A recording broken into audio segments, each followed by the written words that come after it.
hazardous materials washed on shore at an Oahu beach, but where it came from remains a mystery. A stretch of shoreline nicknamed the Feedlot off Campbell Industrial Park is covered with debris. KITV4's Shane Enright reports on the potential risks.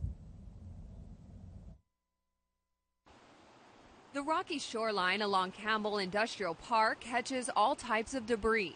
But what environmental watchdog Carol Cox came across yesterday is not only an eyesore, but potentially lethal. Here's a piece just waiting to be broken up and introduced into the ocean waters. The stretch of shoreline is covered with large and very small balls of styrofoam. Cox says the chemicals in the foam are a health hazard to marine life. If fish or marine mammal or turtles ingest this at large quantities, could possibly cause a fatal reaction. But Cox says the foam also poses a safety concern to local fishermen who grill up the fish to eat. One fisherman says the styrofoam came ashore last week. It's bad. It's bad, but it's going to be a hell of a thing to clean it up, you know. But the foam is breaking up on all these rocks, which will make it much more difficult to clean up.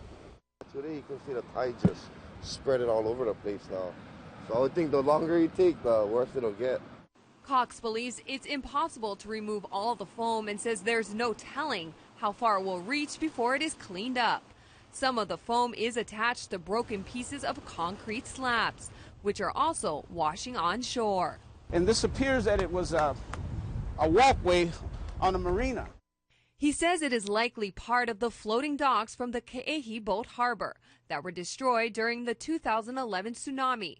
Cox says his most recent discovery is only the beginning of what could possibly be a much larger problem for the state, with more garbage expected to move in from the Japan tsunami. Are we geared up to respond to this?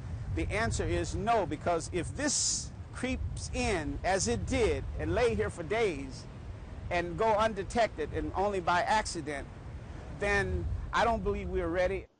Shane Enright, KITV4 News. The Department of Health says investigators will go out to the site on Monday.